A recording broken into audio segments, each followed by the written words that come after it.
নমস্কার সকলকে। আজকে আমরা ওয়েস্ট বেঙ্গল এগ্রিকালচারাল সার্ভিসের আন্ডারে অ্যাসিস্ট্যান্ট ডাইরেক্টর অফ এগ্রিকালচার বা সহকৃষি অধিকর্তা নিয়োগের যে পরীক্ষা হয়েছিল 2024 সালের জানুয়ারি মাসে, সেই পরীক্ষার ইন্টারভিউ প্রিপারেশন শুরু করতে যাচ্ছি। যদিও সেই পরীক্ষার পিএসটি বা প্রিলিমিনারি স্ক্রিনিং টেস্টের রেজাল্ট এখনো আসেনি, কিন্তু তোমরা যারা কনফিডেন্ট আছো আমাদের সাথে প্রিপারেশন শুরু করতে পারো। আজকে আমাদের ডে 1 এবং আজকের যে টপিকটি সেটির নাম হলো important data related to West Bengal agriculture এবং তার পার্ট 1। আমি পরে চেষ্টা করব বাকি যে ডাটাগুলো important exam point of view থেকে বা ইন্টারভিউ পয়েন্ট অফ ভিউ থেকে সেগুলো তুলে ধরার। প্রথমেই আমরা ওয়েস্ট বেঙ্গলের জিওগ্রাফিক্যাল লোকেশন সম্বন্ধে একটু জেনে দেব। ল্যাটিচিউড 21°31' থেকে 27°14' নর্থ এবং লঙ্গিচিউড 85°91' থেকে শুরু করে 89°53' পূর্ব। এই ডাটাটি এখানে ইনক্লুড করার একটাই কারণ যে অনেক সময় অনেক পিএসসির পরীক্ষা আছে যেগুলো এমসিকিউ বেসড পরীক্ষা, সেখানে কিন্তু এই কোশ্চেনটি ডাইরেক্ট জিজ্ঞেস করা হয়। এবং তোমরা জানো যে লঙ্গিচিউড এবং ল্যাটিচিউডের মাধ্যমে একটা নির্দিষ্ট এরিয়া ইকুয়েটর থেকে কতটা দূরে অবস্থিত সেই সম্বন্ধে একটা ধারণা আমরা পাই। সেই জন্য এটাই আমাদের মনে রাখতে হবে। এরপর আমরা চলে আসবো number of district. Number of district 23টি সবাই জানো, কিন্তু এগ্রিকালচারাল ডিস্ট্রিক্ট যদি জিজ্ঞেস করা হয় একটি কম হবে এখানে, কারণ অ্যাডমিনিস্ট্রেটিভ ডিস্ট্রিক্টের সংখ্যা 23টি হলো, এগ্রিকালচারাল ডিস্ট্রিক্টের সংখ্যা কিন্তু একটি কম। এখানে Kolkata metropolitan city agriculture practice করা হয় না বলে একটি কম। টোটাল নাম্বার অফ ব্লকস একইভাবে 346টি এগ্রিকালচারাল ব্লকস, কারণ শেষের দিকে কয়েকটি ব্লকসকে ভেঙে দুটো দুটো করে তৈরি করা হয়েছিল। যেমন সাউথ 24 পরগনা একটি ব্লকস আছে ক্যানিং বলে, এটিকে ভেঙে ক্যানিং 1 এবং ক্যানিং 2 করা হয়েছিল। হুগলির একটি ব্লক আছে গোঘাট বলে, এটিকে ভেঙে গোঘাট 1 গোঘাট 2 করা হয়েছিল। তারপরে আমরা পুলিশ স্টেশন পড়বো 444টি। টোটাল নাম্বার অফ গ্রাম পঞ্চায়েত পড়বো 3354। এই ডাটাটি মনে রাখতে হবে। Total number of GP. Regulated market yard 46টি। প্রিন্সিপাল মার্কেট ইয়ার্ড বা মুখ্য মার্কেট ইয়ার্ড 28টি মনে রাখতে হবে এগ্রিকালচারাল। টোটাল পপুলেশন প্রায় 9 কোটির কাছাকাছি 2011 যে সেন্সাস সেটি অনুযায়ী, এবং population density 1129 per kilometre square. এটা কিন্তু মনে রাখতে হবে। এরপর আমরা চলে যাব ক্রপিং ইন্টেন্সিটিতে। যেহেতু এগ্রিকালচারাল স্টুডেন্ট সবাই, ক্রপিং ইন্টেন্সিটি নিয়ে বলার কিছু নেই, তাও ছোট করে আমি যদি বলে দিই, কোনো একটি নির্দিষ্ট পিস অফ ল্যান্ড, এখানে আমি এক বছরে কতগুলি ফসল ফলাচ্ছি বা নাম্বার অফ ক্রপস আমি কতগুলো কাল্টিভেট করছি এক বছরের মধ্যে, তার হিসাবটাই হলো ক্রপিং ইন্টেন্সিটি। যদি আমি একটি একটি জায়গায় এক বছরে একটি মাত্র ফসল ফলাই, তাহলে কিন্তু আমার ক্রপিং ইন্টেন্সিটি হবে 100%। সেটি অ্যাগ্রোনমির ভাষায় যেটিকে মোনোক্রপিং বলা হয়। তো বর্তমানে পশ্চিমবঙ্গের ক্রপিং ইন্টেন্সিটি 194%, যেটি প্রায় 200%-এর কাছাকাছি। এটি কিন্তু তোমাদের এক্স্যাক্ট ফিগারটা মনে রাখতে হবে, 194%। এখানে আমি নেট রিপোর্টেড এরিয়া যদি বলি প্রায় 53 লক্ষ হেক্টর, এবং গ্রস রিপোর্টেড এরিয়া যদি আমি বলি 102 লাখ হেক্টর। প্রায় সমস্ত যে জমি আছে আমাদের পশ্চিমবঙ্গে যেখানে চাষবাস করা হয়, সেগুলি কিন্তু প্রায় আমরা বলতে পারি দো ফসলি জমি, বা এক বছরে দুবার করে আমি ক্রপস লাগাচ্ছি। সেই জন্য ক্রপিং ইন্টেন্সিটিটা 194%। এখানে ইন্ডিয়ার ক্রপিং ইন্টেন্সিটি যদি আমরা কথা বলি, বর্তমানে 145%-এর কাছাকাছি ইন্ডিয়ার ক্রপিং ইন্টেন্সিটি, যেটা 2000 সালের যখন ছিল তখন কিন্তু 130 বা 33%-এর কাছাকাছি 2001 সালে এরকম ছিল। যদিও এখনো ইন্ডিয়া অনেকটাই পিছিয়ে আছে ওয়েস্টার্ন কান্ট্রিগুলোর কাছ থেকে, কারণ হল্যান্ড বা অন্যান্য ওয়েস্টার্ন কান্ট্রিজের ক্রপিং ইন্টেন্সিটি কিন্তু প্রায় 200%-এর কাছাকাছি। এখানে আমি আরো একটি কথা বলবো, যেটি হলো এই ওয়েস্ট বেঙ্গল গভর্নমেন্টের যে ওয়েবসাইট আছে আমাদের এগিয়ে বাংলা, সেখানে কিন্তু এই ডাটাটা অনেক পিছনের দেওয়া আছে, আপডেটেড। 184% দেওয়া আছে, এটি কিন্তু কয়েক বছর আগের ডাটা, কয়েক বছর আগের ক্রপিং ইন্টেন্সিটি। বর্তমানে অ্যাকর্ডিং টু লেটেস্ট ডাটা 194%, এটা কিন্তু মনে রাখতে হবে। এরপর আমরা চলে যাব ফরেস্ট এরিয়া। যদি ফরেস্ট এরিয়া টোটাল কভারেজ বলি, টোটাল ফরেস্ট এরিয়া ওয়েস্ট বেঙ্গলে অ্যাভেলেবেল 12 লাখ হেক্টর। এই এরিয়াটা কিন্তু আমাদের বনভূমি টোটাল আছে। এটি টোটাল যে জিওগ্রাফিক্যাল এরিয়া 88 লাখ হেক্টর, তা টোটাল 11% মতো আমাদের পড়ছে। তাহলে পার্সেন্টেজের বেসিসে যদি আমরা বলি 11%, এবং এরিয়ার ভিত্তিতে যদি আমরা বলি 12 লাখ হেক্টর। এরপর আমরা দেখে নেব কিছু ডিস্ট্রিক্টের স্পেসিফিক কিছু ডিস্ট্রিক্টের ক্রপিং ইন্টেন্সিটি।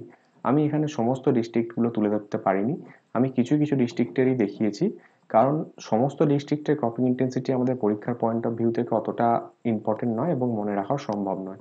কিন্তু যে যে ডিস্ট্রিক্ট থেকে বিলং করো, যে যে ডিস্ট্রিক্ট থেকে পরীক্ষা দিতে যাবে, ইন্টারভিউ দিতে যাবে, শুধুমাত্র সেই ডিস্ট্রিক্টেরটা যেন অ্যাটলিস্ট তার মনে থাকে। যেমন ধরো কেউ হাওড়া থেকে বিলং করছে এবং ইন্টারভিউ দিতে যাবে, তাকে কিন্তু এই 186% এটা হাওড়ার যে ক্রপিং ইন্টেন্সিটি এটা তাকে মনে রাখতে হবে। কেউ ঝাড়গ্রাম থেকে বিলং করছে, তাকে 151% যে ক্রপিং ইন্টেন্সিটি এটা কিন্তু মনে রাখতে হবে। একইভাবে বীরভূমের 181%, আলিপুরদুয়ারের 161%, এগুলো কিন্তু মনে রাখতে হবে। এরপর আমরা দেখে নেব কোন ডিস্ট্রিক্টের সব থেকে বেশি ক্রপিং ইন্টেন্সিটি। এখানে অ্যান্সারটা হয়ে যাবে হুগলি। 245% ক্রপিং ইন্টেন্সিটি আমরা কিন্তু হুগলিতে দেখতে পাই। কারণ আমরা জানি যে হুগলি যে ডিস্ট্রিক্টটা আছে এটা বিন্দ পলিমাটি অঞ্চল according to agro climatic zone.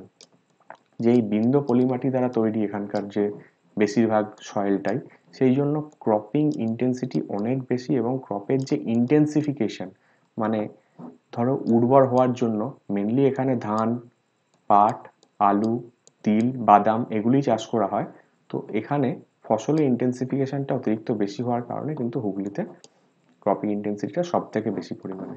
এবং district having lowest cropping intensity, এটি কিন্তু অনেকেরই একটা মিসকনসেপশন আছে যে দার্জিলিং হবে, না, দার্জিলিং এর কিন্তু 123% ক্রপিং ইন্টেন্সিটি অলমোস্ট।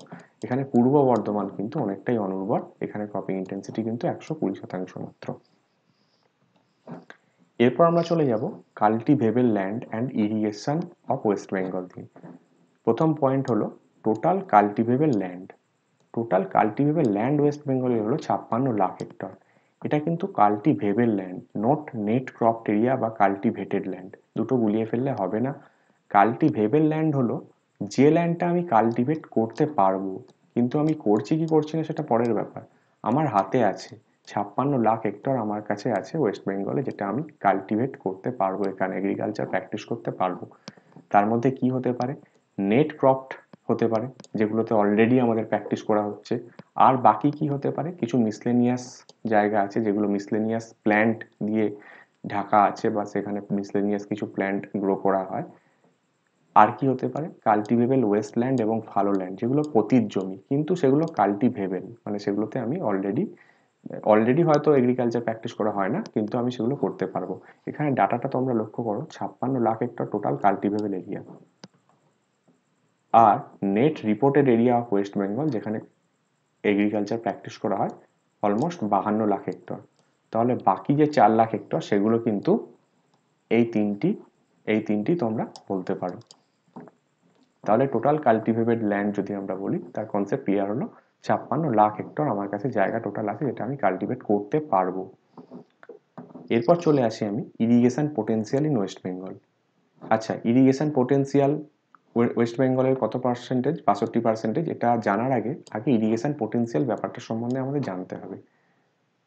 এই ইরিগেশন পোটেন্সিয়াল ব্যাপারটা সম্বন্ধে জানতে হলে আমাদের তিনটি টার্ম মাথায় আসে, যেটা হচ্ছে ইরিগেশন পোটেন্সিয়াল ক্রিয়েটেড বা আইপিসি, ইরিগেশন পোটেন্সিয়াল ইউটিলাইজড বা আইপিইউ, এবং আলটিমেট ইরিগেশন পোটেন্সিয়াল। এই নিচের দুটিকে আমি বাদ দিলাম, ইরিগেশন পোটেন্সিয়াল ইউটিলাইজড এবং আলটিমেট ইরিগেশন পোটেন্সিয়াল, কারণ এগুলো আমরা যখন ইরিগেশনের চ্যাপ্টার পড়বো তখন জেনে নেব। এখানে ইরিগেশন পোটেন্সিয়াল মানে বোঝানো হয়েছে এই ইরিগেশন পোটেন্সিয়াল ক্রিয়েটেডটাকে, যেটাকে আইপিসি বলা হচ্ছে। তো এই ইরিগেশন পোটেন্সিয়াল ক্রিয়েটেড এটা ব্যাপারটা কি?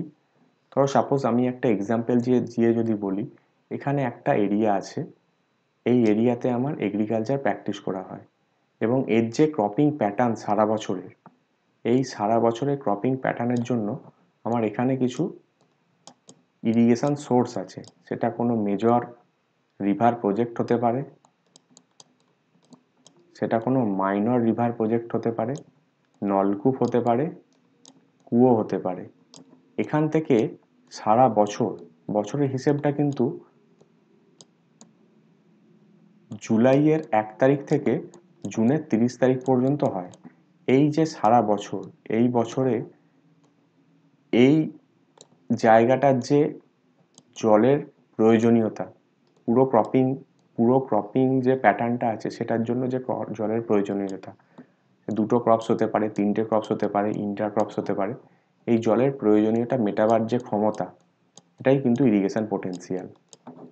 তাহলে বোঝা গেল 62% ইরিগেশন পোটেন্সিয়াল মানে হলো আমাদের টোটাল যে এরিয়া আছে নেট ফসলের আন্ডারে তার 62% জায়গায় আমাদের ইরিগেশন দেওয়ার মতো ক্ষমতা আমরা অলরেডি সৃষ্টি করে রেখেছি 2021-এর ডাটা অনুযায়ী। এর সোর্স হলো irrigation and waterways department যেটা আছে ওয়েস্ট বেঙ্গলে, তার ওয়েবসাইট থেকে ডাটাটি নেওয়া, এবং এই ছবিটি তোমরা দেখতে পাচ্ছ এটা ডিভিসি যে আমাদের প্রজেক্ট আছে সেই প্রজেক্টের ছবি। এখানে যেটা করতে হবে, অ্যাটলিস্ট যে যার ডিস্ট্রিক্টের যে মেজর ইরিগেশন প্রজেক্টগুলো আছে সেই মেজর ইরিগেশন প্রজেক্টগুলোর নাম, মাইনরগুলোর যদি দু একটা পারা যায় নাম মনে রাখতে হবে। সবগুলো হয়তো সম্ভব নয়, কিন্তু মেজর ইরিগেশন প্রজেক্ট আমি যদি বলি, কি আছে, বাঁকুড়াতে কংসাবতী আছে, মুকুটমণিপুরে বাঁকুড়ার যেটা, তারপর ময়ূরাক্ষী আছে বর্ধমানে, এগুলো মেজর। ডিভিসি আছে দামোদর ভ্যালি কর্পোরেশন, যেটা বর্ধমানের কিছুটা পার্ট কভার করে। এবং মাইনরের মধ্যে যদি আমি বলি, ড্যাংরা বলে একটা আছে যেটা পুরুলিয়াতে আছে, তাইপুর আছে যেটা দার্জিলিং আছে। এই যে যার ডিস্ট্রিক্টে অ্যাটলিস্ট কী কী ইরিগেশন সোর্স আছে বা কী কী ইরিগেশন প্রজেক্ট আগে চলেছে সেইগুলো কিন্তু বা তৈরি হয়েছে সেগুলো কিন্তু আমাদের মনে রাখতে হবে অ্যাটলিস্ট। এরপর চলে যাবো ল্যান্ড হোল্ডিংসের ব্যাপারটাতে। ল্যান্ড হোল্ডিংসের ক্লাসিফিকেশন, মার্জিনাল ল্যান্ড বলা হয় তাদের, মার্জিনাল ল্যান্ড হোল্ডার বলা হয় যাদের 1 হেক্টরের থেকে কম জমি আছে। তো পশ্চিমবঙ্গে এরকম চাষির সংখ্যা কত? প্রায় 83% চাষি কিন্তু পশ্চিমবঙ্গের মার্জিনাল ল্যান্ড হোল্ডারের সংখ্যার মধ্যে পড়ে। এরপর চলে আসবো আমরা স্মল। স্মল কিন্তু 1 থেকে 2 হেক্টরের নিচে, 2 হেক্টরের নিচে, less than 2 hectare, not 2 hectare, এখানে কিন্তু প্রায় 13.5% চাষি এই ক্লাসিফিকেশনের বা এই ক্যাটাগরির মধ্যে পড়ে। এরপর সেমি মিডিয়াম 4 হেক্টরের নিচে প্রায় 3.5%, মিডিয়াম 10 হেক্টরের নিচে প্রায় 0.24%, লার্জ হলো 10 হেক্টর বা তার বেশি যদি থাকে তাহলে কিন্তু লার্জ। এখানে লার্জ তোমরা দেখতে পাচ্ছ যে 0.01, প্রায় নগণ্য, নেই বললেই চলে। পশ্চিমবঙ্গে কিন্তু লার্জ যে অপারেশনাল হোল্ডিং সেটি কিন্তু ভীষণই কম। তো এখানে অ্যাভারেজ ল্যান্ড হোল্ডিং এর পশ্চিমবঙ্গে চাষিদের কত, বা পশ্চিমবঙ্গের চাষিদের অ্যাভারেজ ল্যান্ড হোল্ডিং হলো 0.76 hectare according to 2016 agricultural census data. যদিও বর্তমানে সেটা 0.77 হেক্টর হয়েছে। এবং এই কোশ্চেনটি কিন্তু আমাদের যে এডিএ প্রিলি পরীক্ষা হয়েছিল 2024-এর জানুয়ারিতে, তখন কিন্তু এই কোশ্চেনটি জিজ্ঞেস করা হয়েছিল ওখানে। তো বুঝতে পারছো তোমরা যে এগ্রিকালচারাল যে হোল্ডিং আছে ওয়েস্ট বেঙ্গলে সেটা ভীষণই কম চাষিদের কাছে। একজন চাষির কাছে 1 হেক্টর জমিও প্রায় নেই বললেই চলে, 1 হেক্টরের থেকেও কম জমি আছে। এখানে আমি একটা খুব সিম্পল কোশ্চেন অ্যাড করেছি, যদিও ইন্টারভিউ পয়েন্ট অফ ভিউ থেকে হয়তো অতটা রিলেভেন্ট না। যদি একটা ফার্মারের কাছে 2 হেক্টর ল্যান্ড থাকে তাহলে তাকে কোন অপারেশনাল হোল্ডিং গ্রুপের মধ্যে ক্লাসিফাই করা হবে? খুব সহজ বলাটা, কিন্তু এখানে লক্ষ্য করতে হবে আমি 2 হেক্টর ল্যান্ড বলেছি, 2 হেক্টরের কম বলিনি। অ্যান্সারটা কিন্তু সেমি মিডিয়াম হয়ে যাবে। স্মল বা মিডিয়াম হয়তো অনেকেই ভাববে যে 2 হেক্টর মানে তো আমার স্মল হবে, কিন্তু স্মল তাদেরকেই বলা হয় যদি 1 থেকে 2 হেক্টরের কম বলা হয়। এই রকম টাইপের ট্রিকি কোশ্চেন আগে, মানে কয়েক বছর আগে, 4-5 বছর আগে কিন্তু আইবিপিএস এর যে পরীক্ষা হতো এগ্রিকালচারাল ফিল্ড অফিসার রিক্রুটমেন্টের জন্য, স্পেশালিস্ট অফিসার রিক্রুটমেন্টের জন্য, এ4 রিক্রুটমেন্টের জন্য, সেখানে জিজ্ঞেস করা হতো। যদিও এখনকার যে এ4 কোশ্চেন তোমরা যদি দেখো হয়তো এতটাও কমন কোশ্চেন আর দেয় না, তবু জাস্ট বেসিক নলেজের জন্য, ট্রিকি কোশ্চেনের জন্য বলে রাখলাম। এখানে একই ব্যাপার, ল্যান্ড হোল্ডিং এর ক্লাসিফিকেশনের একটা চার্ট আমি তুলে ধরার চেষ্টা করেছি যে কোন ডিস্ট্রিক্টের চাষিদের কতটা করে land holding, average land holding আছে। ঠিক একই রকমভাবে প্রত্যেকটি ডাটা মনে রাখা সম্ভব নয় এবং প্রয়োজন নেই, কিন্তু যে যার নিজের রেসপেক্টিভ ডিস্ট্রিক্টের ডাটা মনে রাখতে হবে। কেউ ধরো মালদা থেকে যদি কোনো ক্যান্ডিডেট থাকে ইন্টারভিউ দেওয়ার জন্য, তাকে জানতে হবে যে মালদা ডিস্ট্রিক্টের যে চাষিদের অ্যাভারেজ ল্যান্ড হোল্ডিং সেটা কিন্তু 0.74। কালিম্পং তুলনামূলকভাবে ল্যান্ড হোল্ডিংয়ের পরিমাণ কিন্তু ওখানকার ডিস্ট্রিক্টের চাষিদের একটু বেশি, 1.13 হেক্টর অ্যাভারেজ। ঠিক একই রকমভাবে বাঁকুড়া, পূর্ব মেদিনীপুর, মুর্শিদাবাদ, দিনাজপুর, হাওড়া, পুরুলিয়া, এখানে ঝাড়গ্রামেরটা সম্ভবত দেওয়া নেই, ঝাড়গ্রামের হলো 0.04 হেক্টর অ্যাভারেজ ঝাড়গ্রাম। এটা কিন্তু district wise average land holding data according to agricultural census 2015-16 data. এরপর আমরা চলে আসবো fertilizer scenario in West Bengal. Total amount of nitrogenous fertilizer, urea, DAP, এগুলো ওয়েস্ট বেঙ্গলে কনজামশন হয়েছে 83 কেজি পার হেক্টর হিসাবে।